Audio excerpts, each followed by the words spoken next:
Equity under trial यानी बेगुनाह कैदी चैनल में आपका इस्तकबाल है। आप जानते हैं कि पिछले कई दिनों से हम जो बेगुनाह कैदी है जो मुख्तलिफ़ केसेस में गिरफ़्तार किए गए थे और उसके बाद रिहा होकर आए, उनके इंटरव्यूज़ का सिलसिला हमने शुरू किया है। आज हम बांद्रा बम्बई में मौजूद है और हमारे साथ एक अहम शख्स हमारे साथ मौजूद है और हम उनका शुक्रिया अदा करते हैं कि उन्होंने हमारे चैनल पर बात करने के लिए आमादगी का इजहार किया।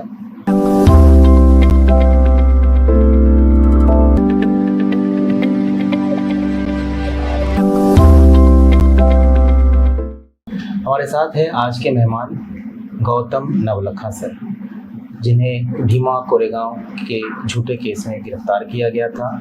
पहले हाउस अरेस्ट किया गया, उसके बाद तलोजा सेंट्रल जेल में बंद किया गया और करीब 4 साल जेल में रहने के बाद वो बेल पर बाहर आए।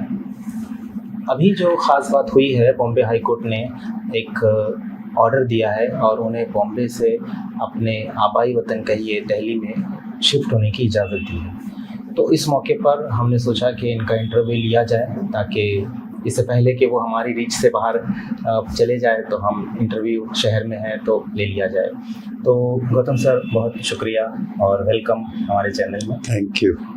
सबसे पहला सवाल हम यही करेंगे, मुझे नहीं पता आपकी पैदाइश कहाँ हुई है, लेकिन आप एक लंबे अरसे तक दिल्ली में रहे, काम किया और एक बहुत बड़ा एक अरसा एक्टिविज़म किया, किताबें लिखी, बहुत सारी चीज़ें, और फिर इस झूठे केस के नतीजे में आपको कई साल बॉम्बे में रहना पड़ा, जेल में, हाउस अरेस्ट में या जो भी शक्ल हुई। अब एक बड़े लंबे अरसे के बाद आप वापस अपने दिल्ली जा रहे हैं, तो वो कैसा महसूस कर रहे हैं आप? अभी तो अचानक का मतलब कल ही फैसला आया है, तो जाहिर है मैं बहुत ही खुश हूँ, क्योंकि इसका तो बहुत वक्त से इंतज़ार था। आज लगभग 6 साल होने आ रहे हैं। 6 साल अपने क्या कहना चाहिए, वतन से एग्जाइल के रूप में रहना, जो मुझे अखरता था, और घर जाने की एक क्या कहना चाहिए ख्वाहिश बनी रहती थी, वो आज पूरी हो रही है, तो बहुत ही खुश हूँ मैं। तो थोड़ा सा हमारे जो देखने वाले हैं वो ऐसे लोग हैं जो बिल्कुल कैदियों के बारे में जानना चाहते हैं, उनके मसाइल के बारे में सुनना चाहते हैं। तो हम आपके बारे में बहुत कुछ जानते हैं, थोड़ा सा आप अपना इनिशियल स्टेज, EPW वगैरह का, आपकी पढ़ाई का, आपके पूरे तालीमी सफ़र का, आपकी सरगर्मियों का थोड़ा सा मुख्तसर एक जायज़ा रखें। मेरी पैदाइश तो वैसे कलकत्ते में हुई और मेरी पढ़ाई स्कूल और बोर्डिंग स्कूल में था, और कलकत्ते में मैंने कॉलेज किया। उसके बाद बाहर चला गया। लौटने के बाद मैं 1980 से जनवरी 1980 से इकोनॉमिक एंड पॉलिटिकल वीकली में मुझे नौकरी मिली, और उनके साथ मैंने कम से कम क्या कहना 34 साल तो उनके साथ फॉर्मली भी जुड़ा रहा, और उसके बाद लिखता भी रहा 4-5 साल, उसके बाद भी लिखता रहा, गिरफ्तारी के पहले तक लिखता रहा। उसके अलावा मैंने न्यूज़ क्लिक में काम किया आखिरी 2 साल गिरफ्तारी के पहले के, और मुख्तलिफ चीज़ों से जुड़ा रहा। ज़्यादातर EPW में के अलावा मेरा जो मैं जिसे मानता हूँ बहुत ही अहमियत है मेरी ज़िंदगी में, वो है people's union for democratic rights, जिसके साथ मैं 1978 से जुड़ा हुआ हूँ। और ये एक डेमोक्रेटिक राइट्स ऑर्गेनाइजेशन है, जमहूरी हक, और उसके लिए हम लगातार अपना काम करते रहे, चाहे वो मज़दूरों का मसला हो, चाहे खेत मज़दूरों का मसला हो, कम्युनल राइटिंग का मसला हो, विमेंस इशू हो,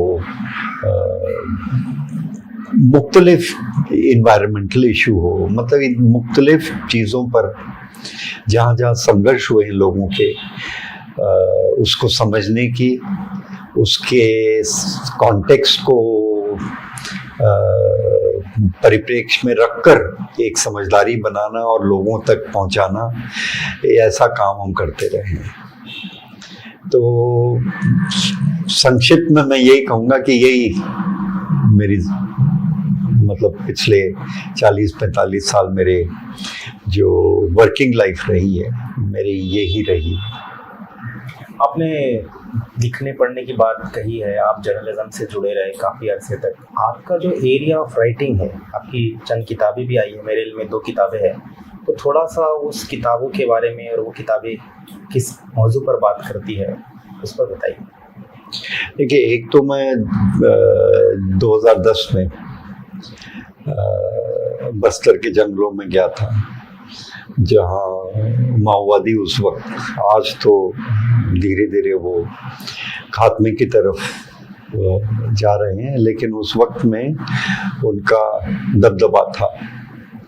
और मेरी वैसे भी ख्वाहिश थी कि मैं जाकर समझने की कोशिश करूं, उनके पर्सपेक्टिव को समझने की कोशिश करूं। वो मौका मिला, वहाँ से जो देखा समझा उसके ऊपर मैंने किताब लिखी। और उसी के साथ जुड़े हुए जो सवाल थे, खास करके जंग को लेकर और जंग और शांति, पीस एंड वॉर, ये एक बहुत अहम मुद्दा रहा है और एक डेमोक्रेटिक राइट्स ऑर्गेनाइजेशन के लिए वैसे भी एक लगातार इशू बना है, चाहे वो नॉर्थ ईस्ट का मामला हो, जम्मू कश्मीर का मामला हो, बस्तर का मामला हो या अन्य जगहों का मामला हो। वहाँ ये जहाँ भी राज्य सत्ता, स्टेट पावर की तरफ से एक मिलिट्री सप्रेशन का तरीका जहाँ अपनाया जा रहा था, उन जगह के हालात, लोगों के जो मसाइल हैं उनको समझना और एक समझदारी बनाना, एक क्रिटिकल एंगेजमेंट, एक क्रिटिकल अंडरस्टैंडिंग, जो कि एक जो मतलब डेमोक्रेटिक राइट्स के नज़रिए से क्या होना चाहिए, क्यों पॉलिटिकल सॉल्यूशन और पीसफुल सॉल्यूशंस की तरफ जाने की ज़रूरत है। इन तमाम चीज़ों को रखकर हम जो क्रिटिक करते थे काउंटर इंसर्जेंसी ऑपरेशंस का, या जो ऑर्गेनाइजेशंस हैं जिन्होंने हथियार उठाए और लड़ रहे हैं और उनके हाथों से भी जो जुर्म होते थे, खास करके सिविलियंस के ऊपर जो उनके हमले होते थे, उसकी आलोचना, साथ साथ उसके कि उसका कॉन्टेक्स्ट भी हम समझे कि क्यों लोग हथियार उठा रहे हैं, क्यों उन्हें लगता है कि हथियार के बिना एक कोई उनके लिए रास्ता नहीं है, क्यों उन्हें ये मतलब कौन सी ऐसी मजबूरी है जो कि हमारे सोशल स्ट्रक्चर में है, जो कि उन्हें उस तरफ प्रेरित कर रहा है, बजाय उसके कि वो एक पीसफुल डेमोक्रेटिक पॉलिटिकल सॉल्यूशन की तरफ जाएं। तो ये हमेशा एक कश्मकश रही है और डेमोक्रेटिक राइट्स ऑर्गेनाइजेशंस ने हमेशा अपने इंटरवेंशन जो भी उनका रहा है वो इस नज़र से रहा है कि हम किस तरीके से आवाम में इस तरह की एक समझ पैदा करें जहां वो समझें कि अगर हम चाहते हैं कि लोग हथियार न उठाएं और हिंसा का रास्ता न अपनाएं, तो उसके लिए बहुत ज़रूरी है कि हम वो जो रूट कॉजेज हैं उनको सॉल्व करने की कोशिश करें पॉलिटिकली और पीसफुली। ये एक परस्पर हम लोगों का प्रयास रहा है। लेकिन हमारी सियासी हुकूमत तो कभी भी उन रूट कॉजेस को देखना भी नहीं चाहती और समझना भी नहीं चाहती, ये एक बड़ा मसला है। नहीं, सही है कि आज हमें ये लग रहा है, लेकिन इसका मतलब ये नहीं है कि ये कभी नहीं हुआ है। हिंदुस्तान की तारीख में भी पिछले 75 साल में कई बार हुआ है ऐसा, जहां पब्लिक की समझदारी के कारण और सरकार की समझ में भी एक बदलाव आया है और उन्होंने वो रास्ते भी अपनाए हैं। तो ऐसा बिल्कुल सही नहीं होगा कहना कि कभी नहीं अपनाया गया और रूट कॉजेस की तरफ कभी ध्यान नहीं गया, ऐसा नहीं है। लेकिन जितना होना चाहिए, जिस समझदारी को हर मतलब एक कहना चाहिए आपके स्टेट पॉलिसी का हिस्सा होना चाहिए कि हमारी पुरजोर कोशिश रहे कि हम पॉलिटिकल और पीसफुल सॉल्यूशन तरह, वो नहीं हो पाया है। तो स्टेट पॉलिसी ये है कि एलिमिनेट कर दिया जाए सबको। आज ये लग रहा है कि स्टेट पॉलिसी में एक बहुत बड़ा चेंज आया है उस तरफ, लेकिन ऐसा पहले मतलब इस लेवल तक, इस डिग्री तक पहले नहीं था। तो मुमकिन था अपनी बात को रखना, अपनी बात को और अपनी समझदारी को पब्लिक में ले जाना, और एक कॉन्शियस पब्लिक तैयार होए जो कि सरकार को प्रभावित कर सके, उनकी सोच को भी प्रभावित इन्फ्लुएंस कर सके, जिससे कि कुछ बदलाव आए जो कि एक पॉलिटिकल और पीसफुल तरीके से हो सके। और ये संभव है, मतलब ये इम्पॉसिबल नहीं है। सरकार की जहाँ कमजोरी है और जो कहना चाहिए उनकी गैर जिम्मेदाराना पॉलिसी है, जो कि शॉर्ट टर्म के लिए सक्सेसफुल हो सकती है, लेकिन एक पूरे मुल्क के लिए और आने वाले वक्त के लिए बहुत दूर हमें नहीं ले जाती है। मतलब अगर हम सोचते हैं कि किसी चीज़ का मिलिट्री सप्रेशन से हल हो गया है, तो अफसोस के साथ ये कहना पड़ेगा कि ऐसा नहीं होता है। अगर आपने रूट कॉज को एड्रेस नहीं किया तो वो दोबारा पनपते हैं, ये पनपते रहेंगे। तो समझदारी हमारी, हमें ये लगता है कि समझदारी उसमें है कि अगर आपको लगे भी कि आपको मिलिट्री फोर्स का यूज करना है, तब भी ये जरूर मान के लेना पड़ेगा आपको कि बगैर किसी पॉलिटिकल सॉल्यूशन के वो मिलिट्री सप्रेशन भी एक अधूरा काम करके खत्म हो जाएगा और फिर दोबारा वो समस्या उभरेगी। लिहाजा इसलिए बहुत जरूरी है कि अगर हम इन चीज़ों को, इन मुद्दों को गंभीरता से लेते हैं, तो उसको गंभीरता से उसके बारे में सोचने की भी ज़रूरत है और पॉलिसी भी बनाने की ज़रूरत है जो कि उस तरफ हमें जाने से रोके, जहां राज्य स्टेट को एक और अग्रेसिव वायलेंट रूप अख्तियार करना पड़े, क्योंकि ये मुल्क के लिए कोई कहना चाहिए कोई बहुत अच्छी चीज नहीं होगी अगर हम कुछ वक्त के लिए पीस ले आए। मतलब ये कि हिंसा को कम कर दें, लेकिन वो समस्या पनपते रहे और फिर दोबारा और उग्र होकर उभरे। इसलिए भी जरूरी है कि आप सॉल्यूशंस के, जो भी हमारा स्टेट पॉलिसी ऐसी होनी चाहिए जिसका तवज्जो पॉलिटिकल और पीसफुल सॉल्यूशन की तरफ और रूट कॉज को एड्रेस करते हुए उस सॉल्यूशन की तरफ हमें ले जाए, और उसी से प्रेरित होकर हम अपना काम करते हैं।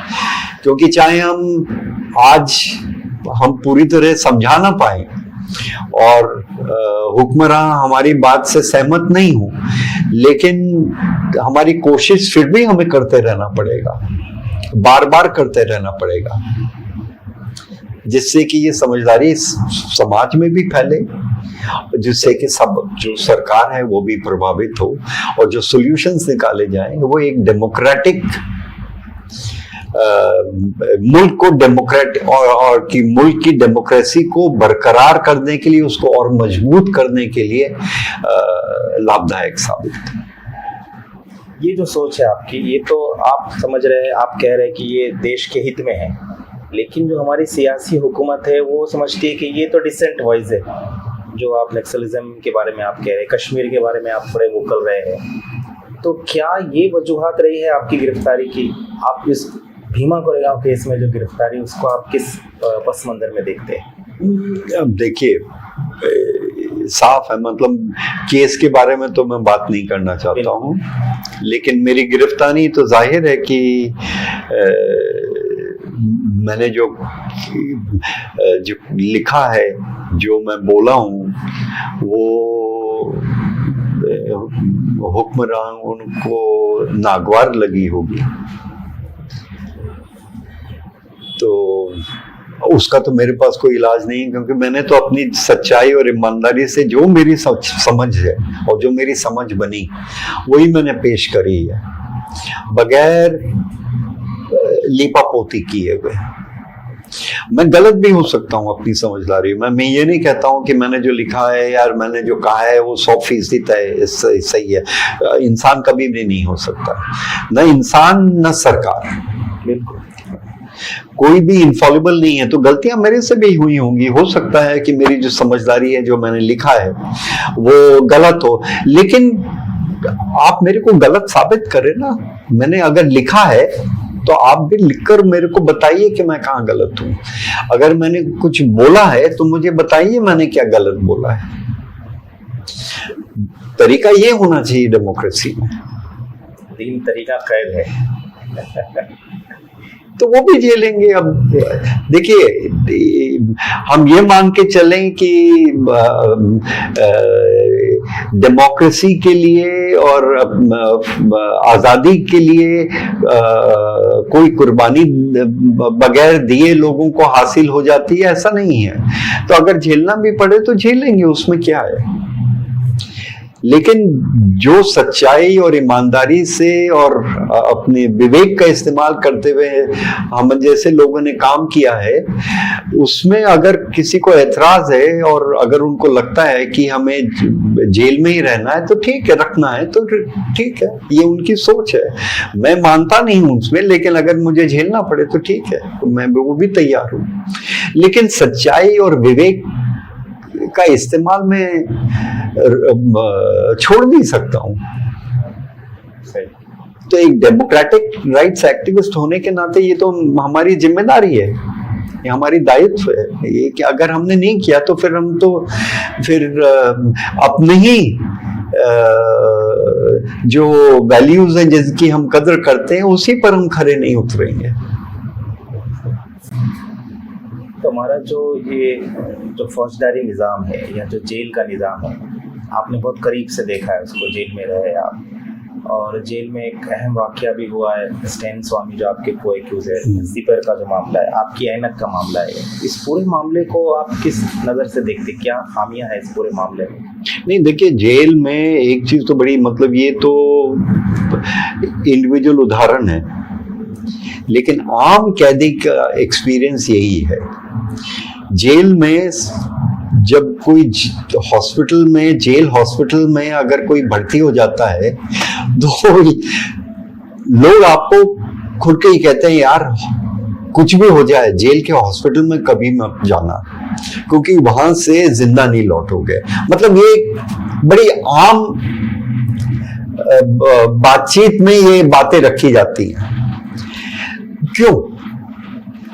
क्योंकि जेल में जो लोगों के, कैदियों के कस्टोडियन है, ठीक है, जेल इज अ कस्टोडियन, ठीक है, हमें जेल में डाला है, हमारी आज़ादी आपने छीन ली है, हमें जेल में डाला है।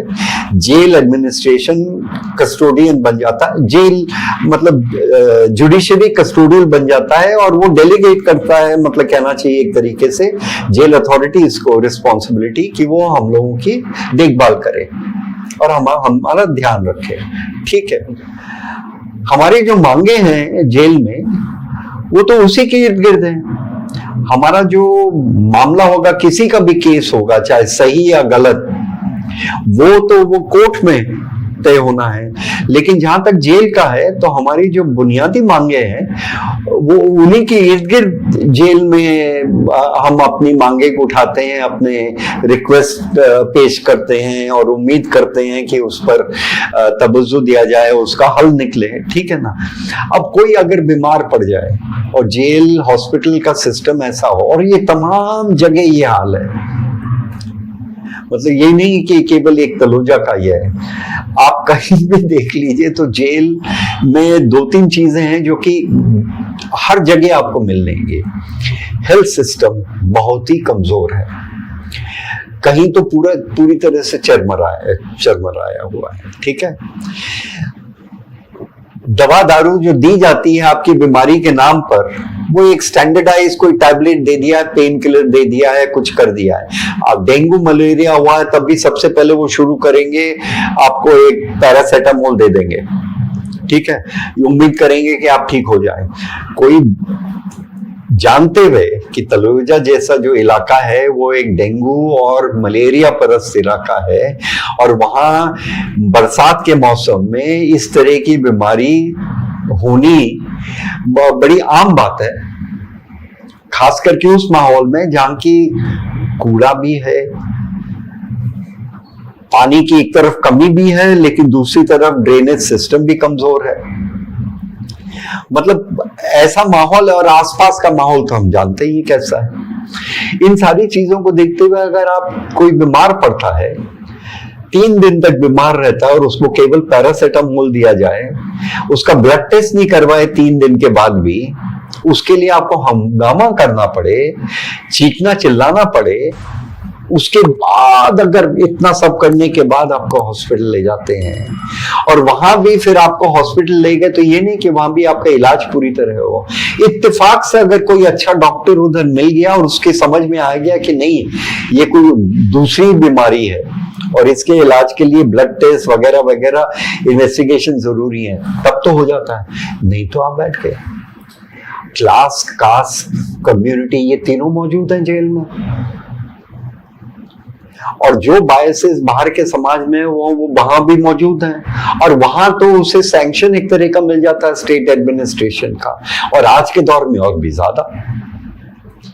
तो आप सोचिए कि मान लीजिए आप पढ़े लिखे नहीं हैं या खाते पीते घर से नहीं हैं, तो आपके कौन सुनने वाला है? ये है आम हालत हेल्थ सिस्टम का, मामूली बीमारी से लेकर सीरियस। अब मेरे साथ ही एक नदीम था जिसे 3 बार जेल में टीबी हो चुका है,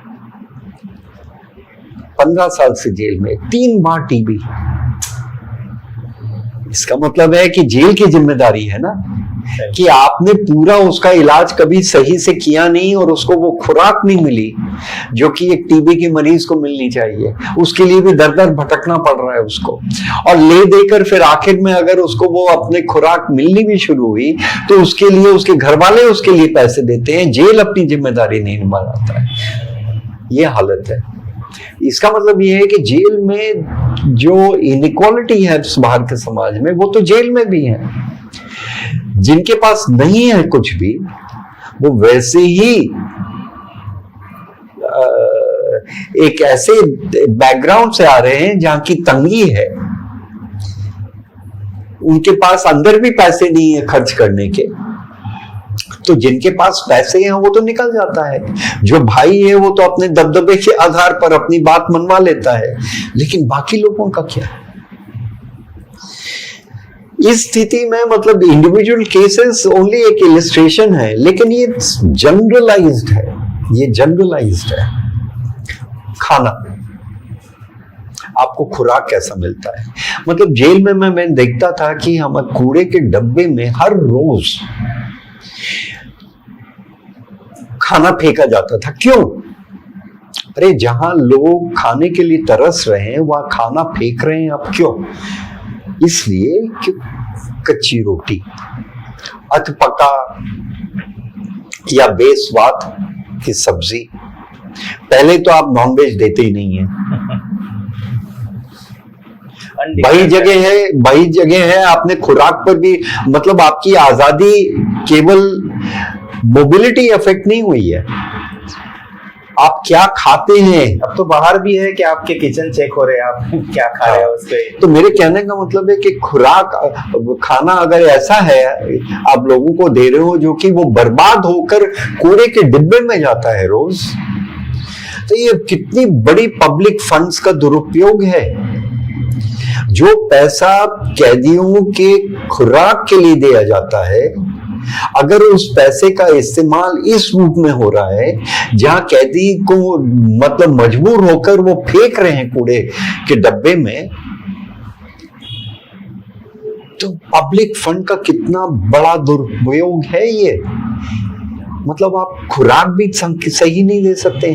कौन कह रहा है कि आपको 5 स्टार का खाना देना है? नहीं, अरे आप मामूली साधारण खाना दीजिए, लेकिन कम से कम पकी हुई चीज तो खाने के लिए मुहैया करवाइए लोगों को। दूध जब दें तो उसमें पानी 60% नहीं हो, मतलब आप पैसे दे जा रहे हैं पब्लिक फंड से कि कैदियों के खुराक के लिए कैदियों को दूध मिले। उस दूध में भी अगर करप्शन है, मतलब पानी ज्यादा है और दूध कम, फायदा किसका है? कैदियों का तो नहीं उद्धार हो रहा है, किसी और का हो रहा है जो कि अथॉरिटी जो पोजीशन ऑफ अथॉरिटी में है जेल के भीतर, उनका हो रहा है। ये छोटी छोटी चीजें हैं जो कि देखने में आती। पानी, देखिए 2 चीजें बुनियादी, सांस और दूसरा पानी। कोई जेल है आप बतलाइए मेरे को जिसमें कि पानी की किल्लत नहीं हो। बंबई हाई कोर्ट ने एक पिटीशन पर, एक कैदी की पिटीशन पर, तलोजा जेल के एक कैदी की पिटीशन पर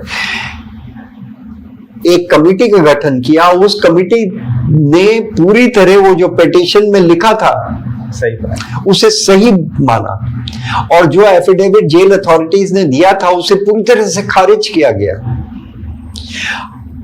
हाई कोर्ट का ऑर्डर आता है कि आपको 12 बाल्टी पानी, 12 या 15 बाल्टी पानी हर कैदी को हर रोज देना पड़ेगा, और वो पानी पीने लायक होना चाहिए। आज भी 1.5 बाल्टी से ज्यादा किसी को मिल नहीं रहा है, मतलब हाई कोर्ट के ऑर्डर के बावजूद।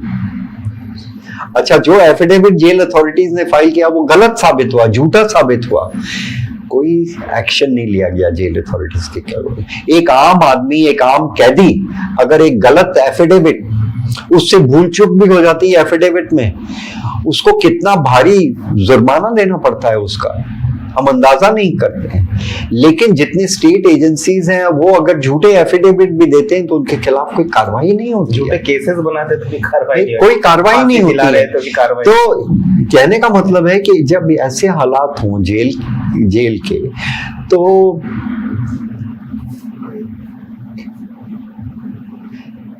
किसी मतलब फादर स्टैन स्वामी की मौत एक जनरल जो सच्चाई है उसको उजागर करती है। वो केवल एक फादर स्टैन स्वामी, एक व्यक्ति की मौत नहीं है, वो पूरे जेल सिस्टम के ऊपर एक सवालिया निशान पैदा करती है। और मुझे लगता है कि उस कॉन्टेक्स्ट में हमें देखने की जरूरत है। ये हमारे साथ हुआ, ये बात बहुत बड़ी बन गई, हाई कोर्ट में भी गया वगैरह वगैरह, वो ठीक है अपनी जगह, लेकिन ये जो सच्चाई जो उसके पीछे है, जो कि वो उजागर कर रही है, उस सच्चाई की तरफ हमें तवज्जो देने की जरूरत है, क्योंकि उस सच्चाई से हमें जूझना है, उस सच्चाई को हमें एड्रेस करना है। क्योंकि वो जो बुराइयां हैं जेल एडमिनिस्ट्रेशन में, वैसे तो जेल सिस्टम अपने आप में ही एक बहुत ही कठोर और क्या कहना चाहिए, क्रूअल सिस्टम है। और उसमें जो ये सोचते हैं कि ये करेक्शनल सिस्टम है, तो ये तो सरकार या हुक्मरान तो समझते ही नहीं है इस रूप में, क्योंकि उस रूप में उसको चलने ही नहीं देते हैं। जेल आश्रम है। जेल आश्रम नहीं है, जेल वाकई उनका दावा है कि आश्रम है। आश्रम है वो, लेकिन हकीकत में वो नहीं है। वहां तो जो एजुकेट होता है वो जुर्म में एजुकेट हो रहा है, कि वो उसके रोल मॉडल्स भाई लोग बन जाते हैं। सही। ये जो आपने मसाइल बताए ना, मैं एक मजे की आपको एक बात बता दूं कि हम मजाक में कहते थे जब अत्थर रोड में थे कि अगर आपको दुनिया का ऐसा दूध देखना है जिसमें उबाल नहीं आता तो वो जेल का, कि हम उसको गर्म करते थे, घंटों गर्म करते थे, लेकिन कभी उसमें उबाल नहीं आता था। इसलिए जो आपने बात कही कि भाई 60% पानी होता है तो कहाँ उबाल आएगा, पानी को उबाल कब आता है, दूध को उबाल आता है। और जो आपने खाना फेंकने की जो बात की है ना, कि हम जब अत्थर रोड जेल के अंदर थे तो 10 बजे खाना मिलता था दोपहर का, सुबह 10 बजे, और 11 बजे जेल के सारे डस्टबिन ओवर फ्लो हो जाते थे खाने से। सही है, एकदम। ये सोचते थे कि इतना खाना लोग क्यों फेंकते हैं, और आपने वो जो वजह बताई वही है बिल्कुल। अभी मैं ब्लैक वारंट पढ़ रहा था, देख रहा था, तो उसमें भी यही था, फेंक रहे थे। और उसके पीछे जो रीजन है कि जितना अनाज आता है उसमें से कई हिस्सा जो है वो पहले ही बाहर बेच दिया जाता है और वो पैसे उनके जेल के स्टाफ के जेब में चले जाते हैं। ये इसका एक और दूसरा साइड भी है जी, जो ज्यादा मुझे लगता है कि सिनिस्टर है। वो ये कि जब आप इस तरह का खाना खुराक देते हैं लोगों को, तो जाहिर है उनकी जो सेहत के लिए ज़रूरत है उसको पूरा करने के लिए वो कैंटीन में पैसे खर्च करके अपनी जेब से, लेकिन वो कहते हैं नो प्रॉफिट नो लॉस पे हम वो चला रहे हैं। वो बात अलग है, लेकिन मेरी बात समझिए, उनका दावा ये है। नहीं, एक मिनट, आप बात समझिए, वो तो उनका दावा है जी। लेकिन हकीकत क्या है, वो ये है कि जब आप खुराक बुरी देते हैं वहां से तो आप मजबूर करते हैं लोगों को कि वो अपने जेब से खर्च करें और कैंटीन से वो चीजें ले। तो वेट कैंटीन, ड्राई कैंटीन का ये सिलसिला होता है। ये अलग बात है कि कैंटीन जो कि जेल में नो प्रॉफिट नो लॉस पर चलती है, चलनी चाहिए और उनके मुताबिक चल रही है, ऐसा है नहीं। और जो पैसे वाले हैं वो जो नियमानुसार जो सीमा तय की गई है कि 5,000 हो या 6,000 हो या 10,000 हो, कि उससे ज्यादा आप खर्च नहीं कर सकते हैं, उससे कई ज्यादा जो कैदी, जो मालामाल, मतलब जो कहना चाहिए मालामाल कैदी हैं, वो तो अनाप शनाप कुछ भी खर्च कर सकते हैं अपने खुराक के लिए, और उनको भी मुहैया होती है। तो ये जो करप्शन है वो भी उसका एक हिस्सा बन जाता है कि अगर आप खुराक आप खराब देंगे, वहां करप्शन रहेगा तो वहां से भी कमाई है, और दूसरी तरफ क्योंकि लोगों को फिर मजबूरी में वेट और ड्राई कैंटीन खरीदनी पड़ेगी, अपने जेब से खर्च करना पड़ेगा, वहां भी उनकी कमाई है। तो दो जगह से कमाई। इसमें एक और मजे का पहलू, आप जब थे तो होम फूड की परमिशन मिलती थी कोर्ट से, इन्होंने बंद कर दिया। तो यहाँ आप होम फूड बंद कर रहे और वहाँ आउट कैंटीन चालू कर रहे कि आप बाहर से जितना चाहे मंगाइए और खाइए। तो ये जो गौतम सर आपने बातें कही है, इतने सारे मसाइल है, वो अपनी जगह पर है और सारे ही कैदी उसको फेस कर रहे हैं एज अ पॉलिटिकल प्रिजनर, है ना, जो हम कहते हैं। हालांकि मुझे इस लफ्ज से इख्तिलाफ है, क्योंकि पॉलिटिकल प्रिजनर नाम की कोई चीज किसी कानून में नहीं है। आपको उस हैसियत से ट्रीट भी नहीं किया जाता है। उसकी जगह पे तो अब टेररिस्ट है, जाहिर सी बात है, अगर कोई यूएपी में गिरफ्तार है तो टेररिस्ट है। तो इस तरह के जो केसेस में लोग गिरफ्तार है, और आपने भी या आपके बारे में भी लोग कहते हैं कि आप पॉलिटिकल प्रिजनर थे, ठीक है, डिसेंट वॉइस थी। तो ये 2-3 सवाल मैं क्लब करके आपसे ये जानना चाह रहा हूँ कि क्या पॉलिटिकल प्रिजनर की इस्तिलाह जारी रखना मुनासिब है? क्या पॉलिटिकल प्रिजनर्स के जो राइट्स है वो मिलना आज के हालात में जेल में पॉसिबल है? और तीसरा ये कि क्या पॉलिटिकल प्रिजनर रहने से हमारे साथ ज़्यादा भेदभाव नहीं होता है? आपकी क्या तजुर्बा है? देखिए, पॉलिटिकल प्रिजनर की कैटेगरी ज़रूर है हकीकत में, डी ज्यूरे नहीं हो, डी फैक्टो है। डी फैक्टो और ये तो मेरा अनुभव, मैं अपने अनुभव के बेसिस पर बात रख रहा हूँ, मेरा जो खुद का एक्सपीरियंस है उस बेसिस पर। और वो इस रूप में भी कि जो पॉलिटिकल प्रिजनर्स हैं, जिनके मतलब जिनके खिलाफ कार्रवाई होती है जेल में, सामान्य कैदियों के मुकाबले उनके साथ ये बड़ा एक कॉम्प्लेक्स रिलेशनशिप है कि एक तरफ सख्ती ज्यादा की जाती है, जैसे कि हमारी चिट्ठियों को खोलकर सेंसरशिप तो होना अपनी बात में, लेकिन हमारी चिट्ठियों को जो हमको आते थे, जो हम भेजे जाते थे, या हम कुछ भी जो लिखते थे वो पुलिस महकमे के साथ या इंटेलिजेंस एजेंसीज के साथ शेयर की जा रही हैं, वो अपने आप में दर्शाता है कि फर्क है। पॉलिटिकल प्रिजनर के साथ ये एक नई किस्म की एक ट्रीटमेंट किया जाता है कि हमारी बात को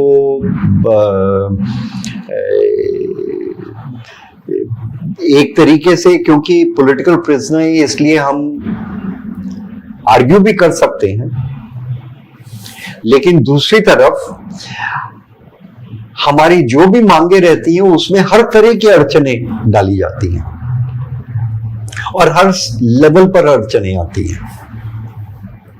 ठीक है, अगर आप जेल मैनुअल के हिसाब से जाना चाहें,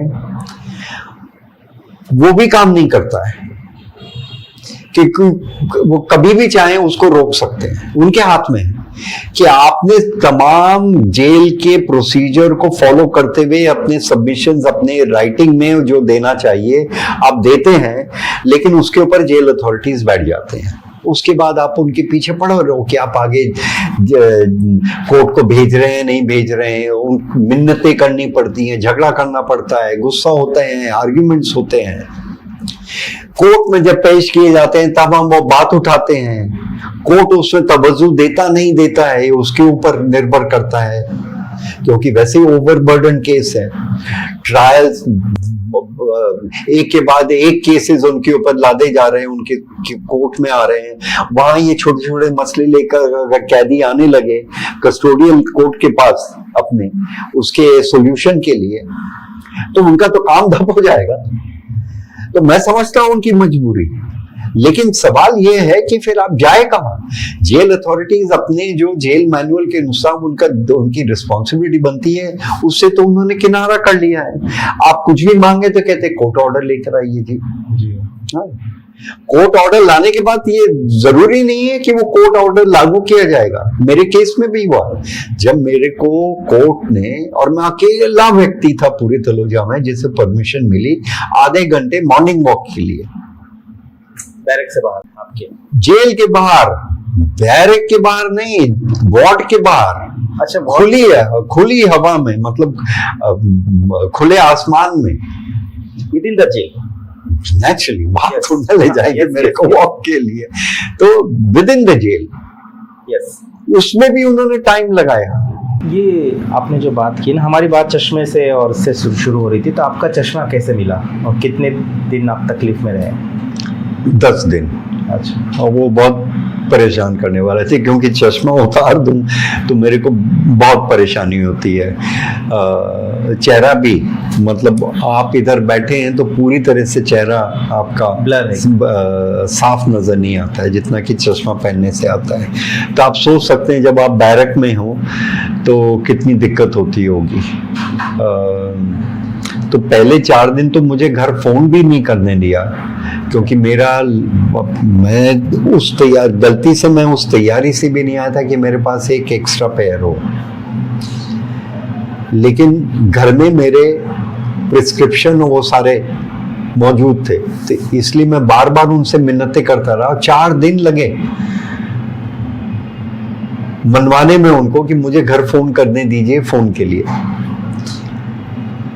वो फोन किया, उसके तुरंत 24 घंटे में बनाकर भेज भी दिया साहिबा ने दिल्ली से, लेकिन वो वापस हो गया ये कहकर कि ये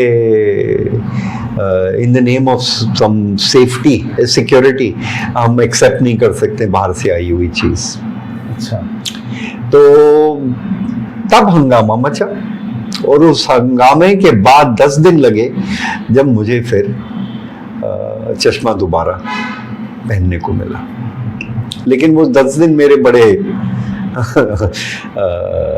कुछ पढ़ नहीं सकते, कुछ लिख नहीं सकते। ना, दिक्कतें हुई हर काम काज करने में, चलने में भी थोड़ा सा, क्योंकि इम्बैलेंस हो जाता है ना। आप चल रहे हैं, आपको पता नहीं है कि जमीन ऊबड़ खाबड़ आपको नजर आती है, तो आप चलते भी हैं तो थोड़ा बहुत केयरफुली, वो दिक्कत है। वो तो आँख की जिसकी भी तकलीफ हो जानता है कि क्या तकलीफ झेलनी पड़ेगी। लेकिन ये भी सही है कि उसके बाद जेल वाले थोड़े केयरफुल भी हो गए, क्योंकि ये मामला अगर हाई कोर्ट के चीफ जस्टिस ने सो मोटा एक्शन इस पर ले लिया तो घबरा भी गए। तो ये भी हुआ, तो मुझे झेलना भी पड़ा 10 दिन। लेकिन उसके बाद कम से कम वो थोड़े क्या कहना चाहिए, थोड़े मॉडरेट हो गए। इसमें अभी जो आपने एक बात कही, मैं अगले सवाल से पहले एक मज़े की बात हमारे तजुर्बात तक, कि ये जो लेटर्स हमारे जाते थे उसका वो जेरोक्स करके एजेंसीज को पहुंचाते थे और कभी कभी कोर्ट को ही पहुंचाते। हमारे केस में एक एक्यूज ने हमारे ट्रायल जज को उनका नाम था जज शिंदे, वाईडी शिंदे, और प्यार से उनको लोग कैदी जो है शिंदे मामा कहते थे। और उनका बार बार एक तकिए कलाम था, इन माई माइंड। हर जुमले के बाद वो इन माई माइंड वो बोलते थे। तो उन्होंने एक लेटर लिखा और उसमें पोइट्री लिखी। तो शिंदे मामा और इन माई माइंड जो उसमें राइमिंग वर्ड्स थे। अब वो उन्होंने जेरोक्स करके एजेंसी को भी भेजा और जज को भी भेजा। अब जज पढ़ के एकदम नाराज़ हो गए कि मेरे बारे में ऐसा लिखा है। तो जब पेशी हुई उस कैदी की तो कहा कि तुमने मेरे बारे में क्या क्या लिखा था, मैंने सब पढ़ लिया। तो अब कैदी खामोश रहा और बाद में उसी जज ने फिर फांसी की सज़ा दी उस कैदी को। तो ये हमारे भी लेटर्स इस तरह से जाते थे। अब अगर हम बेल पर बात करें, एक सिविलाइज्ड एक कंट्री है जहाँ पे ये कहा जाता है कि भाई बेल रूल है, जेल एक्सेप्शन है, बहुत सारे साइटेशंस है, जजमेंट है। लेकिन दूसरी तरफ कानून ऐसे सख्त बनाए जा रहे हैं और हाई कोर्ट के जजों के हाथों को बांधा जा रहा है, बेल नहीं दी। आपके उसमें भी कई लोग को टाइम लग गया बेल मिलने के लिए, अभी भी कुछ लोग अंदर है। तो ये जो आपको लगता नहीं है कि ये खाली एक पेपर पर है और बहुत इस बेल वाले ऑप्शन पे बहुत कमज़ोर है हमारे मामले? एकदम सही है। बेल तो और भी धीरे धीरे बेल के जो भी प्रोविजंस हैं उसको कमज़ोर किए जा रहे हैं या सख्ती लाई जा रही है। मतलब आज तो हालात ये हो गए हैं जहाँ की एसजी कोर्ट खुले कोर्ट में ये कहते हैं कि जब तक ट्रायल नहीं हो जाए, कुछ केसेस में जब तक ट्रायल नहीं हो जाए, चाहे कितना भी लंबा वक्त लगे, उस कैदी को जेल में ही रखना चाहिए, क्योंकि ये नेशनल सिक्योरिटी का मामला है। वहाँ वी कांट डू एनीथिंग, मतलब उसे क्वेश्चन भी नहीं करते, अनक्वेश्चनिंग, क्योंकि एग्जैक्ट सरकार ने कह दिया ये नेशनल सिक्योरिटी है, तो एक कोर्ट बगैर किसी क्वेश्चन के उसे एक्सेप्ट करती है और ये मान के चलती है कि इसमें कॉन्स्टिट्यूशनल प्रोविजंस, फिर आप लागू नहीं कर सकते हैं। तो इस हालात में, इन हालात में तो जाहिर है कि बेल कौन सी चिड़िया का नाम है। पहली बात तो ये है कि ये पूरा सिस्टम जहां आप एक कैदी को अंडर ट्रायल बनाकर सालों तक और कई सालों तक, दशक तक जेल में रखते हैं, ट्रायल या तो शुरू नहीं होता है या धीमी गति से चलता रहता है, और बड़ा अच्छा है हुक्मरानों के लिए तो उसे लंबा खींचने में, क्योंकि उनका क्या जाता है, जिसके खिलाफ उन्हें कार्रवाई करनी है वो तो जेल में है, उनका तो काम पूरा हो गया ना। ये अंडर ट्रायल वाला जो मामला है, ये मुझे सबसे क्या कहना चाहिए, टेढ़ा मामला लगता है। अगर आप किसी के खिलाफ कार्रवाई करना चाहते हैं, आपके पास सबूत है, आपने इन्वेस्टिगेट किया है और ढंग से किया है, तो आप उसे ट्रायल में ले जाइए, चार्जेस फ्रेम करिए, ट्रायल करिए और कन्विक्ट हो जाए, सजा दीजिए, फिर जेल भेजिए, वो बात समझ में आती है। लेकिन बगैर ट्रायल के, और खास करके जहां केसेस संगीन रूप ले रहे हैं या संगीन बनाए जा रहे हैं, वहां तो और भी जरूरत है कि जहां ज्यादा सख्ती करना है और कन्विक्शन जहां सख्त होने वाला है, वहां अंडर ट्रायल्स, मतलब किसी को अंडर ट्रायल बनाकर कैद में रखना सरासर गलत है। ये बुनियादी रूप से गलत है। और ये जो नेशनल सिक्योरिटी है, उसको मतलब आपने संविधान से भी ऊपर कर दिया है। इसका मतलब है वो संविधान तो फिर कुछ चीज बची ही नहीं है। उसके ऊपर हमें सोचने की जरूरत है कि ये नेशनल सिक्योरिटी का मतलब ये नहीं हो सकता है कि संविधान के सारे प्रावधान आप दरकिनार कर दें। ये तो सरासर गलत है। फिर एक डेमोक्रेटिक रिपब्लिक के कॉन्स्टिट्यूशन का मतलब क्या रहा? फिर तो बड़ा आसान है। फिर कोर्ट भी हमारी रक्षा नहीं करेंगे, कोर्ट भी प्रोटेक्ट नहीं करेगी लोगों के राइट्स, वो इंपोज करेगी जो हुक्मरान चाहते हैं। तो ऐसे फिर ये सिस्टम ही फिर डेमोक्रेटिक रिपब्लिकन नहीं रहेगा, ये सिस्टम ही अथॉरिटेरियन डिक्टेटोरियल बनेगा। तो फिर नेशनल सिक्योरिटी अगर हमें डिक्टेटरशिप की तरफ धकेल रहा है, इसका मतलब है कि ये सबसे बड़ी चुनौती है हमारे लिए फिर। और क्रिमिनल जस्टिस सिस्टम के लिए सबसे बड़ी समस्या है कि आप सारे जो उसके नियम कायदे हैं उसे पूरी तरह से उलट दिए हैं। आप उलट सकते हो, प्रिजम्पशन ऑफ इनोसेंस का कोई मतलब ही नहीं रहा। और रुक गया है? नहीं चल, ओके, बार बार रुक रहा है ना फोन आने की स्क्रीन। हाँ, तो सर हम बेल पर बात कर रहे थे और नहीं, तो बेल की जरूरत ही नहीं होगी अगर आप अंडर ट्रायल नहीं रखेंगे। और अगर आपको रखना है तो बेल का प्रोविजन आपको मजबूत करना पड़ेगा, जिससे कि आप किसी को भी एक अवधि से आगा, भाई कोटा में भी 1 साल का नियम था, उसे अधिक नहीं। एक बार 180 दिन के बाद आपने चार्जशीट दर्ज कर दी, उसके बाद आपको बेल मिल सकती थी कोटा में भी। फिर क्या वो एंटी टेरर लॉ नहीं था? अगर उसमें भी ये था तो फिर आज आप यूएपीए में क्यों नहीं कर रहे? भाई वो भी तो एनडीए की सरकार लेकर आई थी, उसमें तो एक और प्रोविजन था मैलिशियस प्रोसिक्यूशन का, सेक्शन 56। यूएपीए में वो भी गायब है। तो मतलब अगर आप कड़े कानून ला रहे हैं, कम से कम उसमें इतनी तो समझदारी थी ना कि अगर हम कड़े कानून ला रहे हैं तो उसके साथ साथ ये दोनों चीजें भी रखना बहुत जरूरी है। एक कि एक बार चार्जशीट दर्ज कर दें, उसके बाद आप बाहर आ सकते हैं, आपको बेल मिल जा सकती है। और दूसरा, अगर आपके खिलाफ फर्जी मामला बैठाया गया है तो आप मैलिशियस, आपके पास एक रास्ता था मैलिशियस प्रोसिक्यूशन, मतलब जो इन्वेस्टिगेटिंग एजेंसीज हैं उनके खिलाफ दर्ज करने का। आज तो ये गायब है। हम दूसरे ही दिशा में जा रहे हैं, जहां की जो चीजें और रूल ऑफ लॉ के बुनियादी उसूल के को ध्यान में रखते हुए बनाए जाने चाहिए, आज उस रूल ऑफ लॉ की तो आप धज्जियां उड़ा रहे हैं।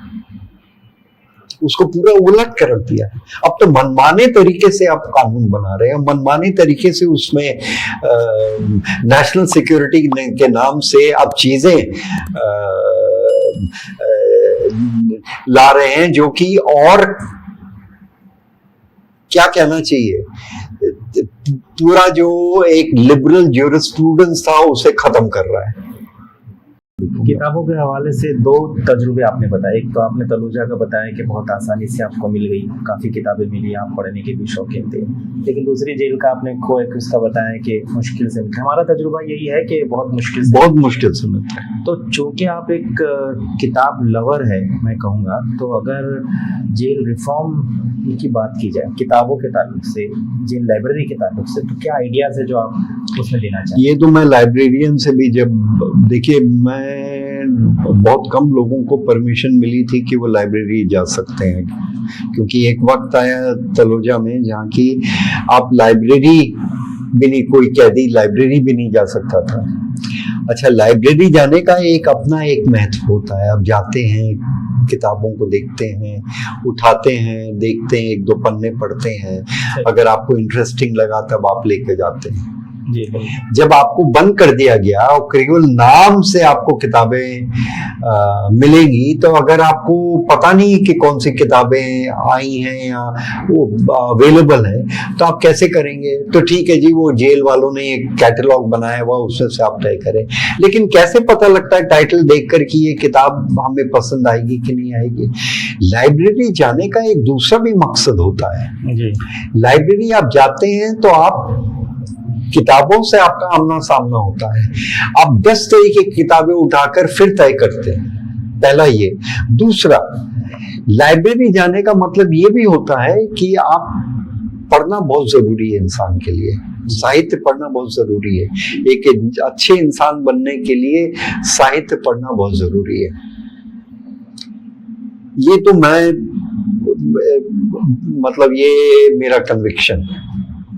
अगर अच्छा इंसान बनना है, और मैंने, हम चाहे वो सुपरिंटेंडेंट हो, डीजी हो, जब डीजी आए थे एक बार और हमारी इत्तेफाक से मुलाकात करवा दी सुपरिंटेंडेंट ने, उस वक्त भी मैंने उनसे ये कहा था कि सर जी,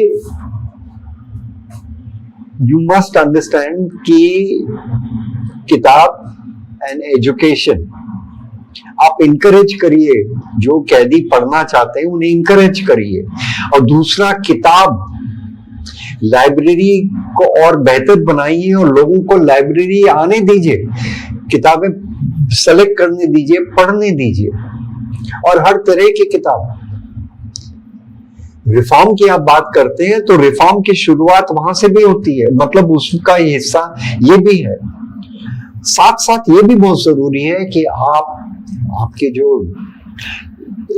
एनर्जी, जो कि आप बंद रहते हैं तब आप इस्तेमाल नहीं कर सकते हैं, या वो गलत तरीके से आता है, गुस्से में आता है या झगड़े में तब्दील हो जाता है, उसके बजाय गेम्स एनकरेज करिए, टीम गेम्स हो, लोगों को बाहर भागने दीजिए, कूदने दीजिए।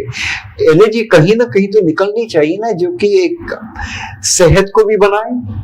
कि हार्ड स्पोर्ट्स होता है एकदम, ये बहुत जरूरी है। तो किताबें और कसरत, या कहना चाहिए अपनी एक खेलकूद, एक रिफॉर्म के लिए, अगर आपका तवज्जो रिफॉर्म की तरफ है, तो ये दोनों चीजें बहुत जरूरी है। Education is very very important.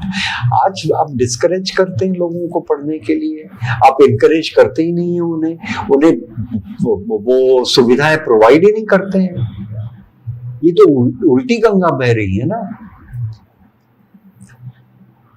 तो जेल रिफॉर्म, अगर जो जेल रिफॉर्म में जिनका भरोसा है, विश्वास है, उन्हें कम से कम इन बुनियादी चीजों के बारे में सोचने की जरूरत है। Library, access to library, access to open field where they can exercise. अरे यार 1 घंटा तो आप दे सकते हो ना कि एक कैदी को बाहर अपना कसरत कर सके या टीम गेम खेल सके। अरे वो झगड़ा होगा, उसमें उस झगड़े को लेकर मतलब उस झगड़े से आप परेशान हैं, लेकिन जो झगड़े क्योंकि आपने किसी को बंद करके रखा है और उसके पास और कोई रास्ता नहीं है अपने एनर्जी निकालने का, वहां जो झगड़े होते हैं और मनमुटाव होता है वो आपको बर्दाश्त होता है। मतलब ये मेरे को लॉजिक समझ में नहीं आया।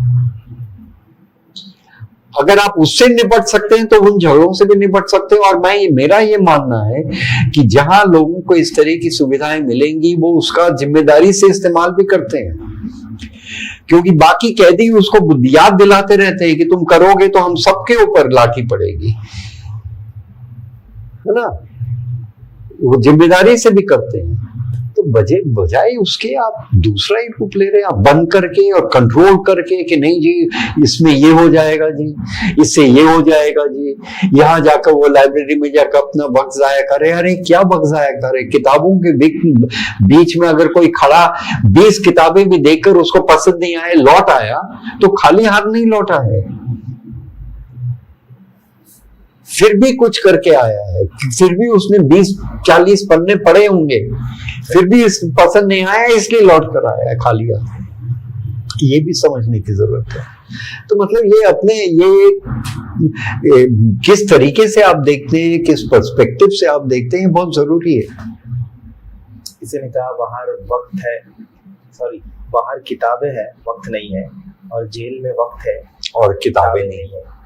और होम मिनिस्टर ने एक लेटर जारी कर दिया कि भाई जो जेल के लाइब्रेरीज हैं उनकी किताबों की छटनी की जाए, ऐसी किताबें ना हो जो इनकी सोच और विचार को जो है कुछ शक्ल दे सके। उसके बाद से और उन्होंने तंगी की है। हमारे साथ मामला ये था कि किताब ले जाने की इजाज़त तो थी, लेकिन एक साथ बहुत सी किताबें हम नहीं रख सकते थे। मेरे पास 40 किताबें, मेरे वो प्रिविलेज आपको हासिल हो गया और उसका भरपूर हमने इस्तेमाल किया। जाहिर सी बात है आपने इस्तेमाल किया, और लेकिन वो सबको मिलना चाहिए था। जी सबको मिलना चाहिए था। मैं ये नहीं कहता हूँ कि 40 किताबें सब रखें, ये नहीं मैं कह रहा हूँ, वो भी कम हो जाता है। 40 इसलिए भी हमको रखना पड़ता था क्योंकि हम अपने बीच में सर्कुलेट करते थे। जी बोलिए। कुछ हम बेचते थे, कुछ हमारे पास आती थी। एक वक्त ऐसा आया कि उस पर भी रोक लगा दी गई। अच्छा, मतलब किताबों की कहना चाहिए आदान प्रदान में भी रोक कि पता नहीं इसके बीच में क्या चिट्ठी जा रही है या क्या मैसेज जा रहा है या किस तरह की किताब पढ़ी जा रही है। मतलब क्या कहना चाहिए, जहां मूर्ख लोग रहेंगे वहां मूर्खतापूर्ण व्यवहार लाजमी है भैया। और जहां मूर्ख लोग रहेंगे वहां किताबों का क्या काम। ये जो केस है मैं उस पर बात नहीं करूंगा, लेकिन आप लगातार इंसानियत की, इंसाफ की बात करते रहे, तो आपको कब लगा कि यार इस बार तो मुझे जो है धर लिया जाएगा? बार कभी सोचा ही नहीं था। नहीं, कभी नहीं लगा। या आनंद तेल तुमड़े की जबान में कि मुझे कभी नहीं लगा कि मुझे किसी की झूठे केस में गिरफ्तार कर लिया जाएगा? नहीं, मैं इससे मेरे कभी जहन में ये सवाल ही नहीं आया, क्योंकि मैंने जब भी कुछ किया मेरे खिलाफ कभी एक FIR दर्ज नहीं है कि मैंने किया।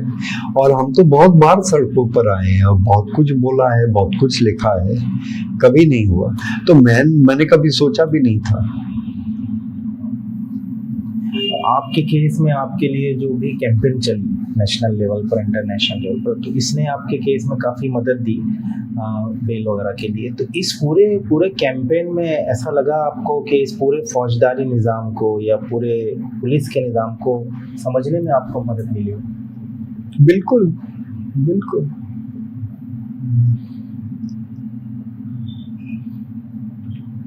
आपको दिल्ली मैं तो इसमें एक बात को जोड़ूंगा भी कि ऐसा नहीं कि जेल जाना बहुत अच्छी बात है, लेकिन जब जाना ही था तो वहां से बहुत कुछ सीख कर भी आए हैं। तो ऐसा नहीं कि हम अफसोस मना रहे हैं कि हमें जेल भेज दिया गया। ठीक है, अब उन्होंने पकड़ लिया, मैं तो चाहता नहीं था जेल जाना, ना मैं चाहता हूं कि कोई जेल जाए या किसी को जेल भेजा जाए। मैं तो अपने दुश्मनों को भी कभी जेल नहीं भेजूंगा, मतलब मुझे पसंद ही नहीं है। लेकिन जब आपको जेल भेज भी दिया गया है तो फिर आप, ऐसा भी नहीं है कि आप पूरी तरह से वहां से कुछ मिलता नहीं है, आप कुछ हासिल नहीं करते हैं, ऐसा भी नहीं है, कुछ हासिल जरूर करते हैं आप। ये जरूरी है कि आप किस तरीके से आप जेल में रहते हैं। झगड़ा फसाद करेंगे तो जाहिर है आपका मनमुटाव होगा लोगों के साथ, आप बाहर भी आएंगे तो वो ये आपके जेहन में रहेगा, ठीक है ना। लेकिन अगर आप जेल को भी समाज का ही हिस्सा समझकर आप देख रहे हैं और उसमें जो लोग मिल रहे हैं उनको पहली बार आपको जिंदगी में मौका मिल रहा है ऐसे लोगों के साथ समय बिताने का, तो फिर उसके भी अपने एक सुखद अनुभव एक साइड होते हैं। तो मेरे लिए वो भी एक जरूरी चीज बन गई जी। बस लास्ट 2 क्वेश्चन है। आप दिल्ली में भी रहे एक लंबा अरसा, मुंबई में भी रहे, ये 2 शहरों में जो इंसानी हुकूक के जो बयानिए हैं, जो नरेटिव्स हैं, जो काम करने के अंदाज है, उसमें क्या फर्क महसूस करते हैं? फर्क ऐसे कुछ नहीं है, मतलब दिल्ली में मैं क्योंकि मेरा होम टाउन है इसलिए मैं ज्यादा वाकिफ हूँ। बम्बई में ऐसा नहीं कि बम्बई से मैं ना वाकिफ हूँ, यहाँ रह चुका हूँ 80 के दशक में, और अब ये 2 साल क्या कहना चाहिए 6 साल महाराष्ट्र में रहा हूँ। और मेरे लिए दोनों की अहमियत है, मतलब दोनों ही जगह से मेरे को प्यार है, लेकिन मेरा होम टाउन दिल्ली है इसलिए जाहिर है मैं घर लौटना चाहता हूँ। यहाँ घर नहीं है मेरा, मतलब वो होम फीलिंग नहीं है, लेकिन यहाँ भी बहुत करीबी दोस्त हैं तो मैं पूरी तरह नावाकिफ नहीं हूँ, ऐसा मेरे को कोई फर्क नहीं लगा। अब ये बात अलग है कि मैं दिल्ली के बारे में ज्यादा जानता हूँ बम्बई के बनस्पत, लेकिन ये मतलब ये नहीं कि यहाँ चीजें नहीं होती हैं जो कि दिल्ली में होती हैं, ऐसा नहीं है। लास्ट सवाल है कि आप ह्यूमन राइट एक्टिविस्ट रहे, आप राइटर रहे, आप PUDR से भी जुड़े रहे, तो थोड़ा सा उस तंजीम के बारे में बताइए, क्या है PUDR, ताकि हमारे दर्शक जान सके, और आगे क्या अज़ाइम क्या है। अब आप दिल्ली भी जा रहे हैं, आगे आपके अज़ाइम क्या है? People's union for democratic rights, ये असल में PUCL से, जब PUCL बना तो हम साथ में थे, लेकिन उसी से अलग हम हटे 2 मुद्दों को लेकर। एक तो पॉलिटिकल प्रिजनर्स का मुद्दा जो था, दूसरा जनता पार्टी के साथ किस किस्म के रिश्ते होने चाहिए PUCL के, उसको लेकर। तो जब PUCL पॉलिटिकल प्रिजनर्स के मामले पर पीछे हटने लगा, जैसे कि जनता पार्टी का रुख बदलने लगा पॉलिटिकल प्रिजनर्स की रिहाई को लेकर, जबकि उनका कमिटमेंट था, इलेक्शन में भी कमिटमेंट था, उससे पीछे मुकरने लगे वो। और कि क्योंकि PUCL अपने आप को एक एक्सटेंशन समझता था जनता पार्टी का, तो उसे लगता था कि हम खुलेआम सरेआम उनकी आलोचना न करें। इन 2-3-4 मुद्दों को लेकर हमारे आपस में मतभेद थे, तो हम वहां से निकलकर हमने ये people's union for democratic rights का गठन किया। ये एक डेमोक्रेटिक राइट्स ऑर्गेनाइजेशन है, जैसा कि मैंने शुरू में बताया जी। और किस तरह के काम करते वो भी मैंने शुरू में आपको बतलाया था। तो ये एक डेमोक्रेटिक राइट्स ऑर्गेनाइजेशन है, जहाँ भी लोग संघर्ष कर रहे हैं,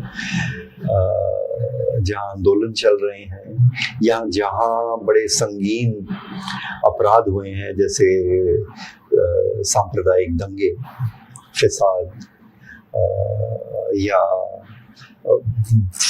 फैक्ट्रियों में वर्कर्स जो स्ट्राइक कर रहे हैं, या जो बुनियादी मांगों को लेकर वर्कर्स लड़ रहे हैं, उनके ऊपर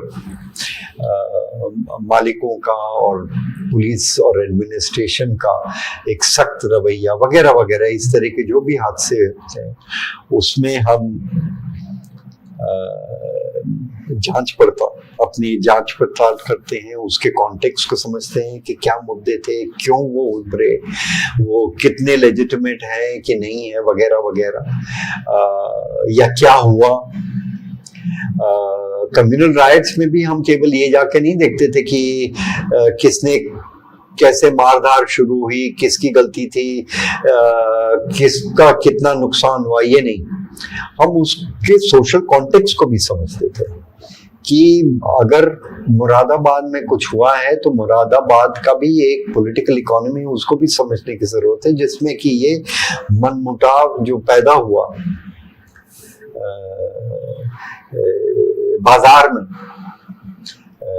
मुरादाबाद जैसे, मतलब एक उदाहरण के रूप में दे रहा हूँ, एक बहुत बड़ा एक एक्सपोर्टिंग डेस्टिनेशन था ब्रास फेयर का, और ये ब्रास फेयर ज़्यादातर इसमें मुस्लिम एंटरप्रेन्योर्स थे जो कि बड़े सक्सेसफुल हो रहे थे। तो एक ईर्ष्या, मतलब जहाँ सोशल कॉन्फ्लिक्ट्स इस तरह के कारणों से उपजते हैं, उसको भी सामने लाने की जरूरत है, क्योंकि बगैर उसके आप किसी हादसे को समझ नहीं सकेंगे।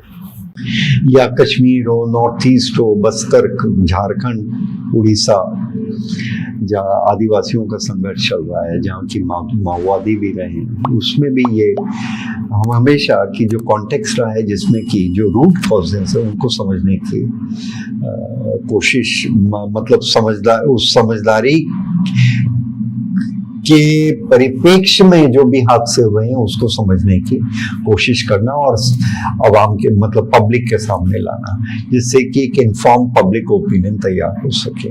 तो हमारा तवज्जो उस तरफ है। फिर हम लॉबिंग करते हैं, प्रोटेस्ट करते हैं, धरना करते हैं। अगर कोई गलत कानून आ रहा है, जैसे यूपी हो, टाडा हो, पोटा हो, उसके खिलाफ एक समझदारी बनाना, इस तरह की मुख्तलिफ चीज़ों का हमारा काम है। और अगर आप PUDR की वेबसाइट पे जाइए, pudr.org, तो आपको हमारे पिछले 45 साल के काम का पूरा जो रिपोर्ट्स हैं, स्टेटमेंट्स हैं, सब मिल जाएंगे, और उससे आपको पता लग सकता है कि हमारा काम किस रूप में, किस तरह का रहा। हम एक तरीके का ही काम नहीं किया, हमने मुख्तलिफ इश्यूज पर काम किया है।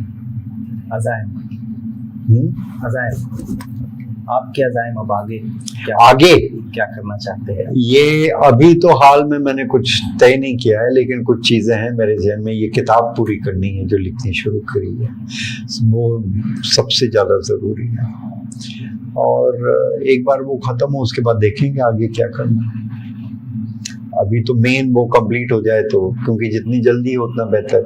जब तक फ्रेश है मेरे दिमाग में, बहुत सारी चीजें रिकॉर्ड नहीं है मेरे इधर दिमाग में, मतलब मेरे दिमाग की लाइब्रेरी में, आर्काइव में कहीं वो दर्ज है। तो एक बार कंप्लीट हो जाए तो मैं अपने आप को फ्री महसूस करूंगा, तब फिर क्या करना है सोचूंगा। तो ये थे गौतम नवलखा सर, जो काफ़ी लंबा हमसे इंटरव्यू दे रहे थे, बात हो रही थी। हम उम्मीद करते हैं कि बहुत जल्द इनकी जेल डायरी आएगी और हमें पढ़ने में मिलेगी, और हम नेक ख्वाहिशात का इज़हार करते हैं कि वो दिल्ली जा रहे हैं और जो बाकी की ज़िंदगी है उनकी बेहतर वो ज़िंदगी उनकी गुजरे, और हम इस बात की भी शुभकामनाएं देते हैं कि बहुत जल्द वो इस केस से भी बाइज़्ज़त बरी हो जाए, जिस तरह के दूसरे लोग हुए। तो इस तरह के इंटरव्यूज़ अगर आप देखना चाहते हैं तो लिंक में देख सकते हैं। शुक्रिया।